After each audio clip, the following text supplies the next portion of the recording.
ఆఫీస్‌లో కనకమహాలక్ష్మి అడుగు పెట్టిన తర్వాత, ఇక ఎలాగైనా విహారికి దగ్గర కావాలని చెప్పేసి ఆలోచిస్తూ ఉంటుంది. ఈలోపు వెంటనే గిరి అంబికకు ఫోన్ చేసి, ఇక్కడ జరిగిన ప్రతి ఒక్క విషయం చెప్తూ ఉంటాడు. విహారి గారికి పర్సనల్‌గా పీఏగా ఒక అమ్మాయిని సెలెక్ట్ చేసి పెట్టుకున్నారు మేడం. అది కేడీ అపాయింట్మెంట్‌తో అనే విధంగా అంబికకు ఫోన్ చేసి చెప్తాడు. ఈ విషయం విన్న తర్వాత అంబిక, ఏంటి విహారీ పిఏని పెట్టుకున్నాడా? సరే, నేను కాసేపట్లో ఆఫీస్కి బయలుదేరుతానని అన్న తర్వాత, సరే మేడం అని చెప్పేసి కాల్ కట్ చేస్తాడు. ఈలోపు అన్ని ఫైల్స్ చూస్తూ ఉంటుంది. ఆ ఫైల్స్లలో ఇక చాలా చాలా మర్మాలు జరుగుతూ ఉంటాయి.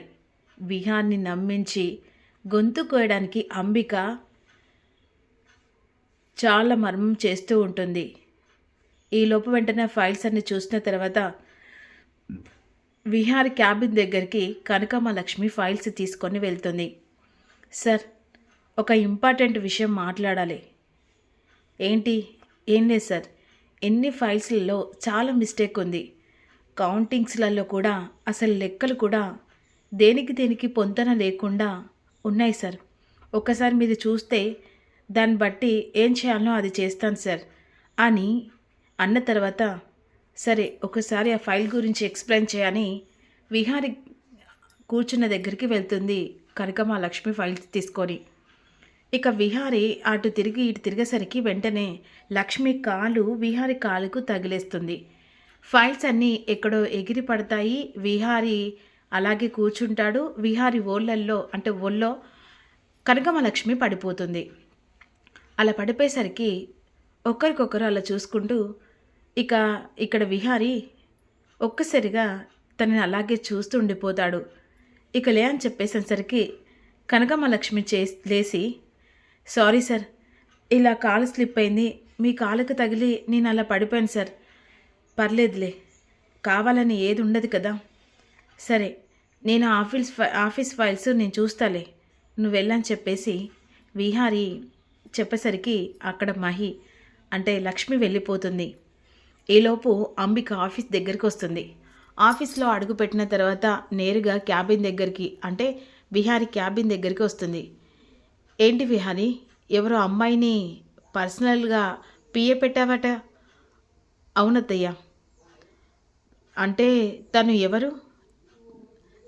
ఎవరు అంటే కొత్త అమ్మాయే, కేడీ అపాయింట్మెంట్తో పెట్టాను. తనకు కావాల్సిన వాళ్ళట, అందుకే అపాయింట్మెంట్ చేస్తే పిఏగా పర్సనల్గా పెట్టేశాను. ఓహో అవునా, కనీసం ఒక్క మాట చెప్పలేదురా? ఏముంది, తన యాటిట్యూడ్ చూశాను, బయోడేటా చూశాను, పర్లేదు అనిపించింది. కొన్ని అకౌంట్స్లో కూడా తేడాగా ఉందని చెప్పేసి ఇందాకే వచ్చి మాట్లాడిందత్త. అకౌంట్ల గురించి ప్రతి ఒక్కటి మీరే కదా చూసుకునేది. నా అకౌంట్ల గురించి తనేంటిరా, వచ్చి 2-3 గంటలు అవ్వట్లేదు, అప్పుడే అకౌంట్ల కాడికి సెర్చ్ చేసేంత పోయిందా? సరేరా, నీతో మాట్లాడుతానని బయటకు వచ్చి ఇది కొంపం ముంచేలాగా అనిపిస్తుంది, అదేవతో చూద్దాం అన్నట్టుగా ఇక లక్ష్మి క్యాబిన్ దగ్గరికి వెళ్ళిపోతుంది. ఏంటి, కొత్త పిఏవి నీవేనా? అవును మేడం అని లేచి నిలబడుతుంది.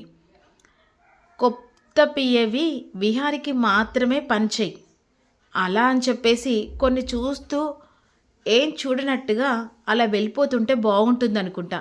ఎందుకంటే ఈ ఆఫీస్లో కొన్ని మర్మాలు జరుగుతూ ఉంటాయి, అవి పట్టించుకొని పెత్తనం చేసి ఇక విహారికి ఇవన్నీ చూపించాల్సిన అవసరం లేదు. అండర్స్టాండ్? తప్పుని తప్పుగా చూపించడంలో తప్పేం లేదు కదా మేడం.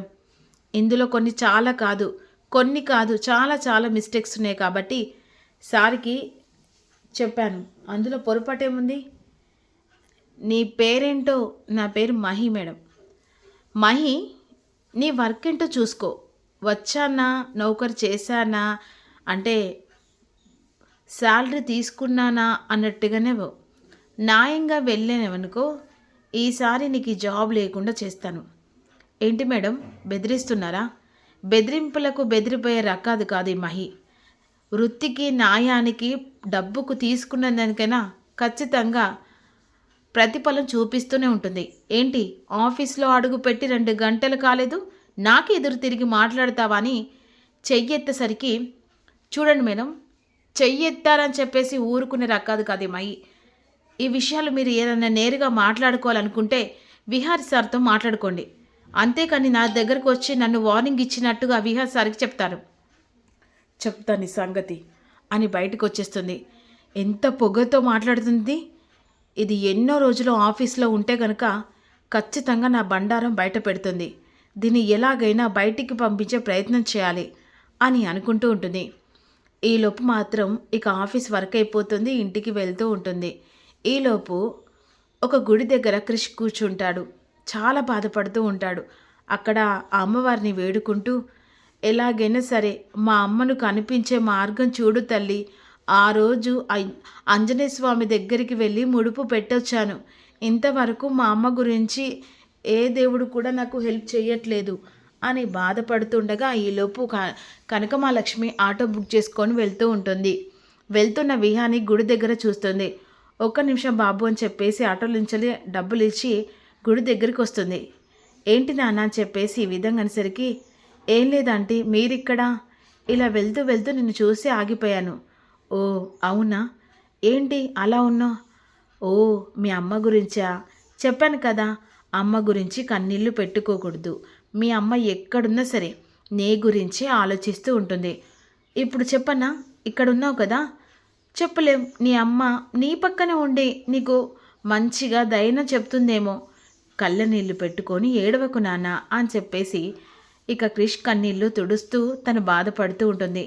కన్న తల్లిని అని చెప్పేసి చెప్పుకోలేని పరిస్థితి తల్లి. ఏంటి నాకు ఈ బాధ అన్నట్టు కనకమాలక్ష్మి కూడా బాధపడుతూ ఉంటుంది. క్రిష్, నువ్వు చాలా మంచివాడివి, చాలా గుడ్ బాయ్వి, అందరినీ అర్థం చేసుకుంటావు. ఇక మీ అమ్మ ఎలాంటి పరిస్థితిలో ఉంది కూడా ఆలోచించాలి కదా. ఇలా నువ్వు ఒక్కడివి వచ్చి ఇలా ఉంటే అక్కడ ఇక మీ బ్యాట్మెన్ చాలా బాధపడతాడు. అవునా ఆంటీ, నేను బ్యాట్మెన్ అన్న విషయం మా అమ్మకు మాత్రమే తెలుసు, ఇంకెవ్వరికి తెలియదు. నువ్వు అలా అని చెప్తున్నావు. నువ్వు మొన్న నేను సార్ని ఇంటికి తీసుకొచ్చినప్పుడు బ్యాట్మెన్ అని పిలిచావు కదా, అలా అని మాట్లాడుతున్నా. ఓ అప్పుడు విన్నారా? అందుకే ఇంట్లో వాళ్ళు ఎదురు చూస్తూ ఉంటారు. ఇంటికి వెళ్ళిపోదాం పద అనే విధంగా ఇంటికి తీసుకొని వెళ్ళిపోతూ ఉంటుంది. ఈలోపు కనకమహాలక్ష్మిని ఇంట్లో యమున చూస్తుంది. ఇక రామ్మరా అని చెప్పేసి చేయి పట్టుకొని లోపలి తీసుకెళ్తుంది. పర్లేదమ్మా, నువ్వు ఆ రోజు నా పిల్లల్ని కాపాడు, ఎందుకంటే నీకేమిచ్చి రుణం తీర్చుకోగలం అని అంటుండగా, అయ్యో అంత పెద్ద పెద్ద మాటలేంటమ్మా, లేదమ్మా, నువ్వు నీకు తెలియకుండానే మాకు ఎంతో సహాయం చేస్తున్నావు అని విధంగా అంటుండగా ఈలోపు విహారీ వస్తాడు. ఏంటి ఇక్కడున్నావేంటి అని చెప్పేసి విధంగా అడుగుతుండగా, విహారీ తను నీకు తెలుసా? మా ఆఫీస్లో ఈరోజు కొత్తగా చేరిందమ్మా పిఏగా. అవునమ్మా, ఈరోజు నేను సార్ కంపెనీలో చేరాను. ఓ ఈరోజు పెద్ద గండ నుంచి తను కాపాడిందిరా. మళ్ళీ ఏం జరిగిందమ్మా? పిల్లలను తీసుకురాజుకి ఈరోజు స్కూల్కి వెళ్ళాను కదా, అక్కడ రౌడీలు సిరిని ఎత్తుకెళ్ళడానికి చాలా ఇక అగత్యం చేశారా. అలా అని చెప్పేసి అదే టైంకి ఈ అమ్మాయి వచ్చి కాపాడింది.